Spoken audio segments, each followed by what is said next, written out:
Smart Stratégie vous est présenté par Circle, powered by Square.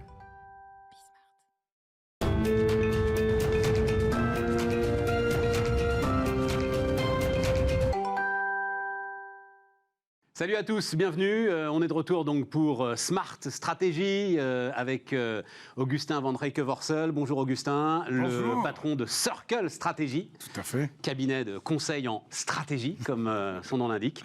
Et donc, comme chaque semaine, on va désosser une entreprise, désosser un entrepreneur. Nathalie Bala, bienvenue. Voilà. Bonjour. C'est le programme. Pas trop peur, ça va? Ça va.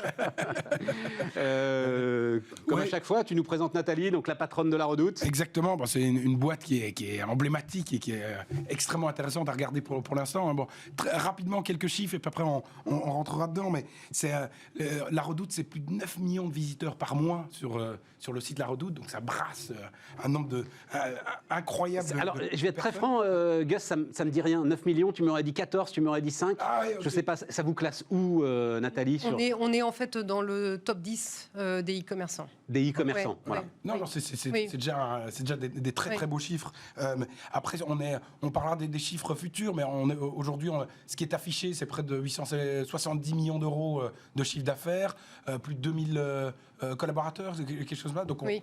on est sur une très belle boîte qui, il y a quelques années, il n'y a pas beaucoup de monde qui aurait misé sur La Redoute. Hein. On en parlait tout à l'heure.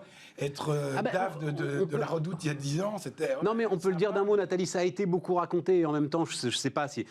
Pour le coup, rendre hommage au groupe Pinot, qui s'est pas contenté de bazarder la Redoute parce que ça marchait plus, Tout à fait. mais a accepté qu'un de ses cadres dirigeants, et sans doute un des meilleurs, aille diriger ce truc et lui donne les moyens, alors pas de réussir, parce que mais en tout cas, de D'essayer, partir dans de bonnes conditions. On quoi, a été voilà. recapitalisé à hauteur de 500 millions d'euros. Donc Ouais. on avait en tout cas les ressources financières Exactement. pour réussir. C'est ça. Je veux juste aussi une petite précision, parce qu'il se trouve que j'ai discuté avec votre concurrente, les trois Suisses, voilà, Karine Schrenzel, qui me dit « Méfiez-vous des chiffres d'affaires sur le e-commerce ».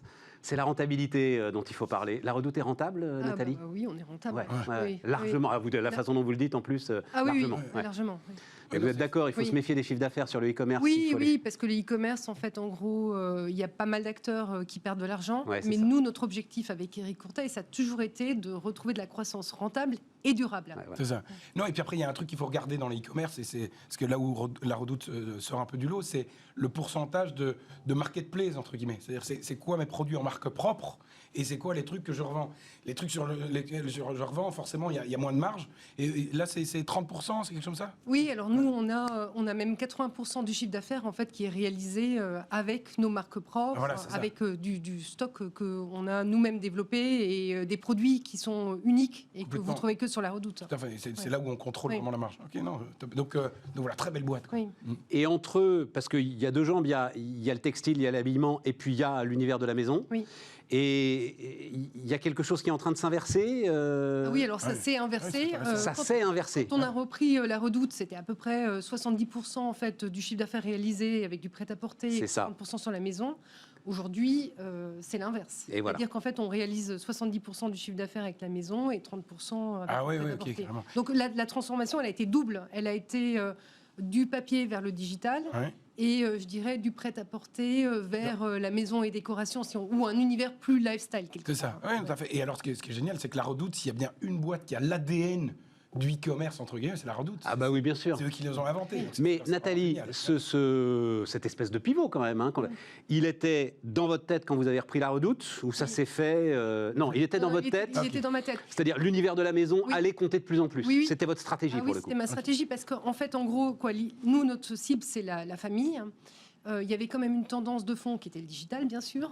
Donc, je savais qu'il fallait que je passe du papier au digital. Et il y avait une tendance de fond qui était quand même le cocooning, le fait que, comme le monde devient de plus en plus complexe, on a tendance à se recentrer sur la cellule familiale. Et donc, la cellule familiale, eh ben, c'est en fait, c'est l'intérieur, c'est en fait, je vais embellir ma maison, complètement. mon Tout à fait. bien-être personnel, etc. Et tu as vu une Bien vu, accélération hein. pendant le Covid? C'est un des facteurs que vous avez pu suivre vraiment en se disant, OK, là, il y a un Oui. truc. En Bah plus, oui, ouais. parce qu'en fait, en gros, les gens ont dû s'équiper, ils ont complètement. dû s'acheter des nouveaux bureaux, bureaux, des nouveaux PC, des nouvelles imprimantes. Ils ont vu que tout ce qui n'allait pas à la maison. Donc, en fait, et puis ils ont aussi voulu installer leur jardin. Donc la maison a très bien fonctionné pendant le Covid. Oui. Ouais, non, ça... Saint-Gobain, alors je me gourre toujours sur le distributeur, non, mais Pierre-André de Chalandard, quand il est venu, donc le distributeur de Saint-Gobain, je ne voudrais pas dire de bêtises, je crois que c'est la paire, mais je ne suis pas tout à fait sûr, a fait 50% de chiffre d'affaires supplémentaire le mois du déconfinement par rapport au mois précédent, par rapport à l'année précédente. Oui. Il y avait une volonté, effectivement. Mais smart move, pour le coup, parce que effectivement. Et en avance, parce qu'il fallait être. Il y a combien de temps, en fait, ce choix-là, Nathalie ? Moi, quand je suis arrivée à la Redoute en 2009, donc en c'est 2009, en fait, le constat. Et bon, on a quand même mis 10 ans pour transformer l'entreprise, avec, vous l'avez rappelé, en fait, des moyens financiers considérables mis à disposition lors de la sortie par François-Henri Pinault et le groupe Kering. Mais voilà, aujourd'hui, en fait, on a une superbe entreprise française avec des vrais savoir-faire et qui est ultra performante. C'est ça. Non, pour avoir une petite question, on parle un peu de la stratégie, mais il y a un gros sujet quand même dans la mode, c'est la responsabilité que vous avez par rapport à la consommation, quoi. Je disais là, c'est plus de 500 milliards de dollars de perdus par an sur le textile. Alors, on est sur le textile, mais enfin, dans la maison, il y a quand même du textile aussi.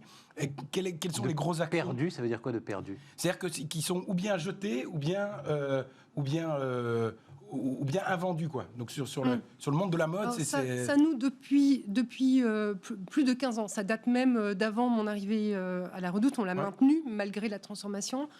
Nous, il n'y a pas d'invendu à la Redoute. C'est-à-dire qu'en fait, en gros, il y a une première vie pour le produit, il est vendu sur le site. Ouais. Ensuite, tout ce qui est invendu, on le vend dans un site de déstockage qui s'appelle les aubaines. Ouais. Et si on n'arrive pas à vendre dans les aubaines, en fait, tout ça, c'est donné à une association qui s'appelle Solidarité. Okay. Et donc, c'est revendu dans le cadre de braderie pour financer des projets solidaires, des associations du territoire du Nord. Donc, en fait, en gros, chez nous, il n'y a pas d'invendu. Donc, la destruction n'existe pas chez la Redoute. La destruction n'arrive pas. Donc, en fait, la loi circulaire qui arrive là, ou qui arrivait là maintenant, nous, on l'avait déjà anticipé il y a plus de 15 ans. Pas mal, pas mal. Alors, Nathalie, dans cette émission, moi, je fais mon sale capitaliste, vous savez. Oui. Je suis là pour ça. C'est accessoire, non, comme problématique ? La RSE ? J'en sais rien. Cette question-là, par exemple. Oui. Non, mais je vous pose la question très sincèrement. C'est accessoire mais moi, on a les discussions en interne dans l'entreprise parce que c'est vrai que il y a la fin du monde, la fin du mois, et puis finalement la fin de la semaine. La fin de la semaine. mais c'est excellent. C'est exactement ça. La fin du monde avant la fin du mois ou la fin du mois avant la fin du monde. C'est ça. Voilà. Et pour moi, les deux ne doivent pas être incompatibles ou s'opposer quelque part. On peut très bien travailler sur en fait la fin du mois et proposer des produits accessibles. Donc c'est les prix, la fin du mois, bien sûr, pour ceux qui ne comprendraient pas. Voilà. C'est le prix. Mais finalement, en fait, en gros, quand même préparer un avenir pour nos enfants, pour en fait les générations à venir. Et ne pas se comporter comme si la planète était infinie. Donc, en l'occurrence, la Redoute, depuis des années maintenant, et se comporte de manière ultra responsable. Ouais. Pas Je vais préciser la question, et puis après je te laisse. Oui. Mais je veux préciser la question. Donc, vous avez relancé la Redoute de manière spectaculaire. Oui. Si vous aviez mis ça au moment de la relance de la Redoute, si vous aviez mis ça comme argument premier de votre stratégie vers les consommateurs, est-ce que ça aurait eu le même effet que l'ensemble de ce que vous avez fait et dont on va parler, de modernisation de votre outil de production, de modernisation de votre outil de distribution et de mobilisation de vos équipes? Non, on ne l'a pas mis en premier. Ouais. Voilà. En fait, le sujet premier, c'est le produit et c'est le service proposé aux clients. Par contre, aujourd'hui, les attentes des consommateurs vont de plus en plus vers des produits responsables. Nous, on fait des enquêtes clients régulièrement auprès de nos clients. On voit que les sujets en fait environnementaux et santé, parce que c'est aussi beaucoup lié à la santé et le bien-être en fait des gens, et on voit que ces sujets-là remontent très très fortement en fait dans les sujets importants pour nos consommateurs. Donc ça ne l'était, ça l'était pas il y a 10 ans. Ce qui va se passer. C'est pas le sujet. Moi, ce qui m'intéresse maintenant, et c'est pour ça que je veux en parler.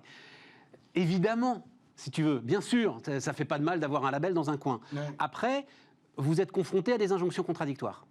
Comme Nathalie l'a Oui, exactement oui. résumé, la fin du mois ou la fin du monde. Ouais. Je pense que le premier driver du consommateur, ça reste encore aujourd'hui la fin du mois. Ça reste la fin du mois. Des entreprises en fait de seconde main, en fait, quand on regarde, les gens achètent parce que c'est bon marché. Ils achètent pas parce que c'est des produits en fait recyclés et que on évite de produire un nouvel article. Mais il y a l'aspect du consommateur où ça monte en puissance. Il y a quand même une prise de conscience en fait que notre planète, elle n'est pas infinie, Bien sûr. et que les ressources sont pas infinies.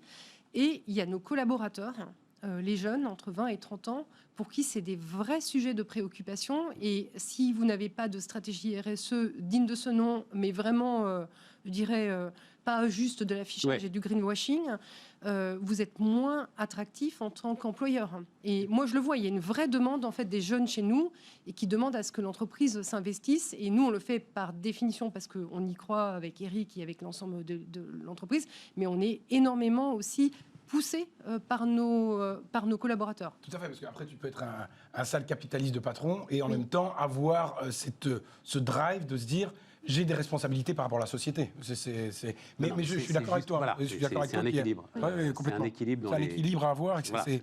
La réponse est très intéressante. Oui, oui. Ouais, non, c'est pas évident. Sur le, il y a un truc qui est en train un autre aspect. Tu parlais du recrutement, de comment est-ce que tu gères ça. Est-ce que c'est quoi les drivers aujourd'hui, parce pour lesquels on arrive chez La Redoute, parce que il y a des gros players du type Amazon ou autre sur lequel en fait tu dois te combattre sur le marché de l'emploi.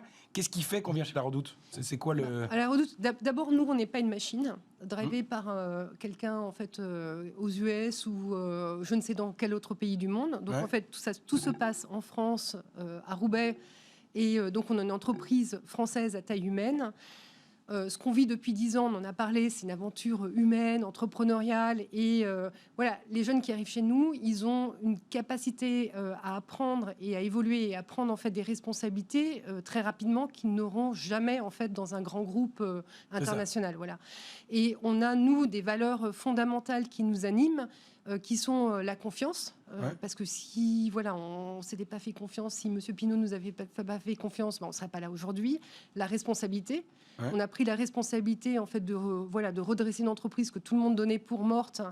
Et on a parlé de la responsabilité pour le monde de demain, mais voilà, la responsabilité de sauver cette entreprise et puis de lui assurer un avenir, c'est quand même quelque chose de fondamental qui nous anime. On a aussi quelque chose en nous qui est l'audace. Et la curiosité, c'est-à-dire la curiosité de regarder ce qui se passe autour de nous et puis de rester à l'affût et puis de surfer sur les vagues, comme j'aime bien dire. Alors justement. Et ça, c'est des choses que les jeunes globalement, en fait, en gros, les gens recherchent aujourd'hui. C'est quoi la vague qui vous intéresse en ce moment, Nathalie? La vague qui nous intéresse... Laissons de côté la RSE. Ça y est, c'est bon, on a fait le tour là.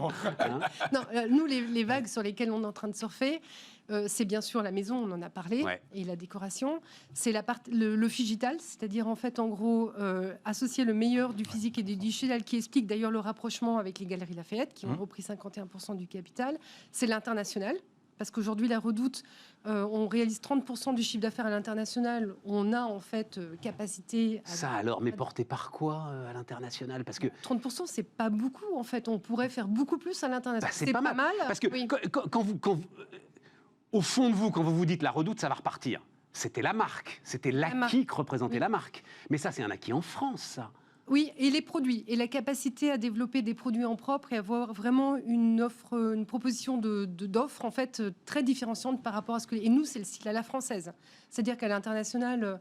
on vend la French Touch. La French Touch, voilà. Ah oui, c'est vous. Voilà. Parce que moi, en Belgique, La Redoute, c'est un truc qui est, tu vois, c'est inimaginable que ça parte aussi. Hein. Donc c'était une... Bah oui, mais bien sûr, mais c'est. Dans tes 30%, t'as la Belgique aussi. Tu es le seul à croire que la Belgique, c'est vraiment de l'international. Voilà.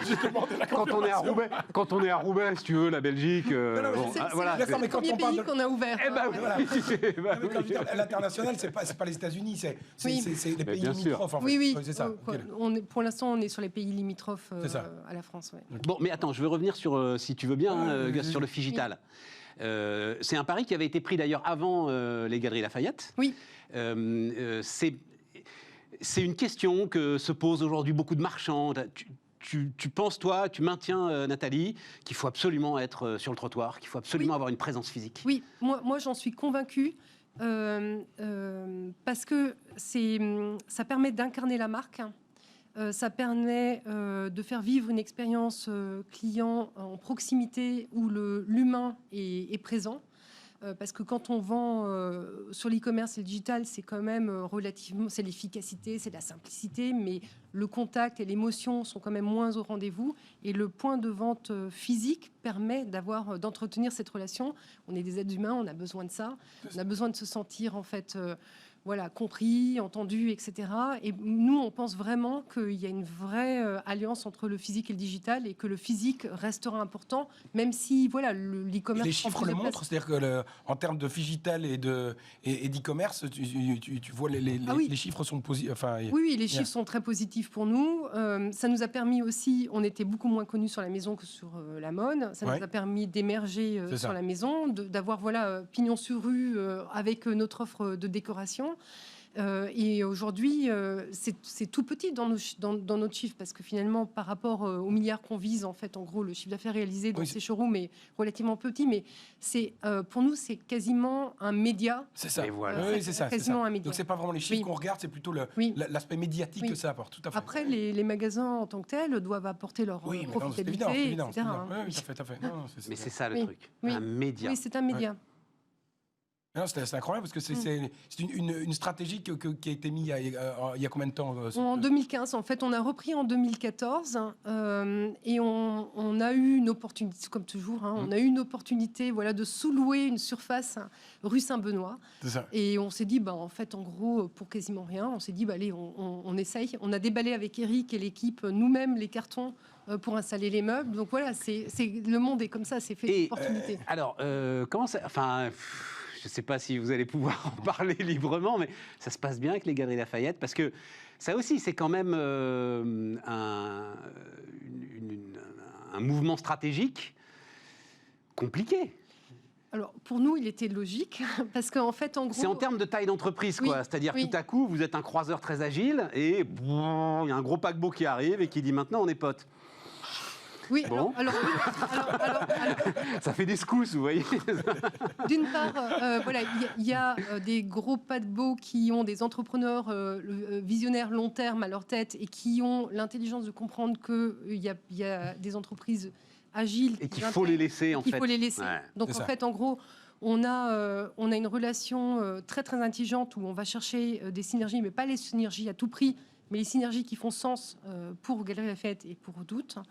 Et par ailleurs, nous, le sens de l'histoire, c'était le digital, j'ai dit. Et Galeries Lafayette, en fait, France, vous ne faites pas mieux. Quoi. Et pour nous, c'était vraiment... on a l'offre maison qui voulait développer dans leur magasin pour un peu sortir que du prêt-à-porter. Donc il y avait vraiment une combinaison de deux entreprises avec des forces respectives qui, quand on les combinait, faisaient pas 1 + 1 = 2, mais 1 + 1 = 3. C'est ça. Et aujourd'hui, ça se démontre déjà. Oui, tout à fait. Et vous voyez ça, Gus, Nathalie, je pense que c'est un changement fondamental dans le business. C'est-à-dire que, alors là, en l'occurrence, c'est la famille Youzé, qui, d'ailleurs, la famille est en train d'évoluer, c'est ça, le père est en train petit à petit de laisser la place. Oui, alors Nicolas Houzé a repris la direction. Voilà, c'est ça. Mais ça fait déjà. Ça fait déjà quelques années. Oui. Mais je pense qu'il y a 10 ans, c'était beaucoup plus compliqué. Et maintenant, tel que vous le racontez, et je crois qu'il y a d'autres, je sais qu'il y a d'autres exemples comparables. Les rachats sont beaucoup plus des partenariats maintenant quand on est sur des tailles d'entreprises différentes. Ils ont compris qu'ils devaient évoluer vers le digital. Qu'ils avaient tout intérêt finalement à acquérir un acteur, une marque forte, parce que ça, les Houzé sont très sur la marque. Très sur la marque. Philippe Houzé a dirigé Monoprix pendant des années et redressé Monoprix. Donc il y avait ce sujet de la marque, il y avait ce sujet du digital et ce sujet de la maison, en fait, de la décoration. Et ils ont compris qu'ils avaient des choses à aller chercher, mais qu'il y avait aussi des choses où il fallait qu'ils nous laissent finalement une certaine forme de de liberté, même si on est intégré dans le groupe et que voilà, il y a une gouvernance, etc. Mais qui fait que c'est fait avec beaucoup d'intelligence et qui permet de construire ensemble. Et aujourd'hui, la relation, elle est proche, c'est-à-dire que vous êtes vraiment, vous avez des relations assez fréquentes pour. Oui, on c'est les voit régulièrement, on est intégré au groupe, etc. C'est ça. Oui, Mais chacun bosse, quoi. Oui, Voilà, oui, chacun et bosse puis on et bosse, il voilà, vous laisse. voilà. Alors, il a une question qui est parfois pas pertinente, mais là, je trouve qu'elle l'est vachement. C'est qu'est-ce qui fait que vous serez encore là dans 10 ans, Nathalie? D'abord, est-ce que tu te projettes à 10 ans? Alors, moi, je me projette à 10 ans. Et puis, alors, déjà, Redoute, c'est une entreprise qui a, je le rappelle, 180 ans. Ouais. Donc, en fait, qui a traversé des pandémies, qui a traversé 2 guerres mondiales. Non, mais il faut le dire. Non, mais il faut le dire. Mais oui. Donc, le Covid, c'est pas la première pandémie qu'on un traverse. petit truc. C'est un petit truc. Quoi, un petit truc. Sans Voilà. Et donc, du coup, on a une résilience qui est... et puis, 2014-2017, la grande transformation digitale. Donc, on a acquis une résilience, en fait, au cours de ces années, qui fait que dans 10 ans, on sera encore là. C'est ça. Parce qu'on a une capacité à se remettre en question, à aller vite, à être agile, à analyser en fait la situation et à anticiper les tendances. Et je pense que ça, c'est des choses qui sont dans l'ADN de la Redoute et qui sont bien sûr portées par le management et par les équipes de la Redoute C'est aujourd'hui. ça. Et le fait justement que les gens de la Redoute soient dans le capital, hein, c'est 10%. Oui, les collaborateurs ont 10% du capital. Est-ce que ça ajoute un facteur à la résilience? On se dit en fait, je peux m'appuyer sur mes gens parce qu'en fait, on est tous dans le même bateau. Il y a Oui. ce sentiment-là au sein de la Redoute. Oui, alors ça, c'était la volonté quand on a repris en 2014, Ouais, en fait, il vraiment fallait vraiment que tout le monde soit dans le même bateau. de mettre tout le monde dans le même bateau. Je pense que ça fait partie de la culture de l'entreprise. On a renforcé ça avec, je dirais, l'ouverture du capital, C'est ça. mais ça faisait déjà partie des gènes de l'entreprise. Mais- Il y a des collaborateurs extrêmement attachés qui ont envie que ça marche et vous réussissez pas le tour de force en fait qu'on a réussi si vous n'avez pas une exécution parfaite, des gens qui sont engagés, qui croient à ce qu'ils font au quotidien. Complètement. Juste sur Laurent Burel, le formidable, alors maintenant il a lui aussi un nouveau directeur général, un Plastic Omnium, quand il parlait d'entreprises comme la vôtre, la 1850, Oui. donc il disait 2 guerres, 3 révolutions, et combien de ministres des Finances? Oui. Ben ouais. Non, tout à fait. Et Bon. dans le parcours, il y a Relais Colis aussi. Oui, on a repris Relais Colis avec la Redoute en voilà. 2014. Exactement. Comment est-ce que vous, parce que ça fait déjà beaucoup de reprises hein, pour un couple d'entrepreneurs comme ça, c'est deux belles structures. Vous avez réussi à les intégrer et que Alors, les il n'y synergies soient. avait pas de volonté d'intégration. Ok, d'accord. En fait, en gros, nous, on a repris Relais Colis parce qu'on voulait sécuriser notre stratégie service pour la Redoute, mais Ok. Relais Colis complètement indépendant. C'est ça, il y a un ça. DG. Oui, il y a un qui DG, mène sa voilà, barre. et qui développe en fait Relais Colis. Redoute est un client parmi en fait D'autres, c'est ça. d'autres, et on sert voilà le top 100 du e-commerce. Et il y a une vraie stratégie de développement. Et la même logique, quelque part, c'est-à-dire le digital qui monte en puissance, l'e-commerce qui monte en puissance. Donc, il va falloir transporter plus de colis. Et donc, Relais Colis a un avenir, en fait, et un potentiel de Complètement. croissance Non, important. Bah, On avait- tiens, mais non, mais tu avais une quête. Moi, je voudrais l'avis de Nathalie Bala là-dessus, parce que Amazon va démarrer ces drones là. Tout à fait. Moi, je me souviens quand même hein, quand il avait commencé à en parler, les éclats de rire partout. etc. Non, le gars, il est suisse. Moi, j'y crois.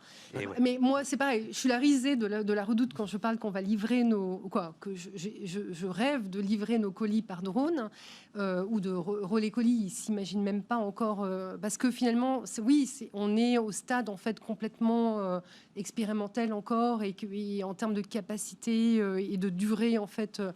On n'y est pas encore, mais moi je suis certaine que dans 10 ans, en fait, on livrera sûr. nos colis par drone. Ça J'en coche suis toutes les convaincue. cases. Bah Ah oui, ouais. oui.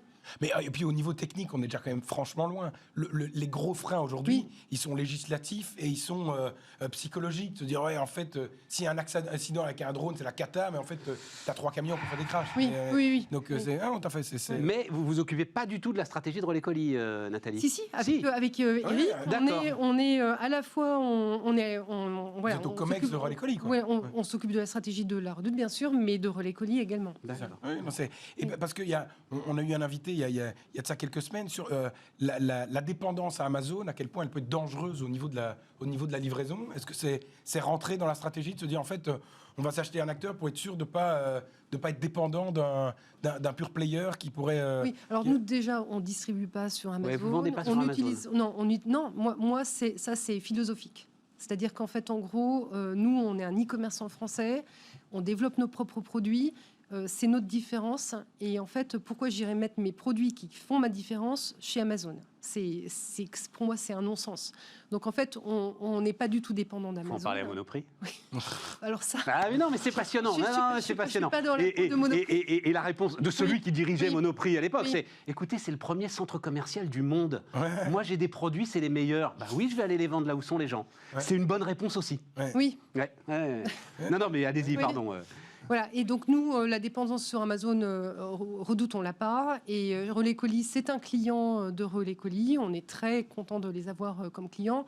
Et bon, ils sont en train de développer leur propre stratégie de distribution. Ouais, complètement. Finalement, en fait, en gros, le risque de dépendance se limite par leur propre stratégie. quelque part. Tout à fait, Ouais. tout à fait. Ou eux-mêmes commencent à Oui, sortir le pion, oui. et donc tout le monde se retire. Non, tout à fait. Et l'autre Dernière gros question acteur, là, on Ah ouais. commence à être au bout. là. le tout gros acteur hollandais là, c'est quoi? C'est Bol? Non, je sais plus comment il s'appelle maintenant. Quoi, tu veux dire hollandais? Bah, il y avait Camp, il y a non. BOL, oui. Oui, voilà. Oui, oui. C'est un acteur que vous regardez pour. Mais qui fait quoi? Je le connais pas celui-là, qui fait comme la Redoute, qui fait du. Qui fait la même chose qu'Amazon. Oui, Ah, oui. d'accord. Qui est Parce que hollandais. moi, j'avais plus envie de parler des trois Suisses comme Ah, oui, oui, concurrence. oui, tout à fait. Oui, c'est ça. Ah bah oui. Vous vivez une histoire parallèle, moi Oui, que oui. je trouve Ah ouais. incroyable. Tout à fait. Mais c'est le concurrent historique. Mais oui. Oui. Et l'idée que les deux marques sont en train de revivre. Oui. Alors après, je n'ai pas les chiffres incroyable. d'affaires comparables. Oui. Je trouve que ça dit quelque chose, comme vous l'avez dit, sur la puissance des marques. Oui, oui, quand même, oui, bon tout à Dieu, fait. les amis. Ah oui, oui. Non, mais ça, c'est évident. C'est deux marques super fortes auxquelles les Français sont hyper attachés. Qui ont eu leur côté désuet à un moment, Voilà. sur Et qui lequel on ont misait su plus du finalement tout. se Ouais, renouveler, oui. ouais, là. Vous gardez le catalogue, vous catalogue papier, ou vous avez abandonné Sur la maison, on le garde. Même si Ikea a dit qu'ils arrêtaient, nous, Ouais. sur la maison, on continue à garder le catalogue. Voilà. Trois Suisses, ils gardent aussi. Oui. Vous regardez, non Vous regardez ce qu'il faut vous regardez... Non, pas vrai. Quoi. Sincèrement, Ah, c'est dire un petit peu, ça. on regarde. Il y a de la on regarde- place. Bon, il y a de la place. Il y a de la voilà. place, Le marché est en croissance, il y a de la place pour tout le monde, que le meilleur gagne. Quoi. Complètement. Ça fait une magnifique fin. Ouais, c'est une très très belle fin. Merci Nathalie. Merci. Merci beaucoup d'être venue nous voir. Nathalie Bala, donc, qui était avec nous. Puis nous, on se retrouve la semaine prochaine, Tout à fait, Gus. tout à fait. Voilà, Impeccable. pour parler de stratégie avec Circle Stratégie.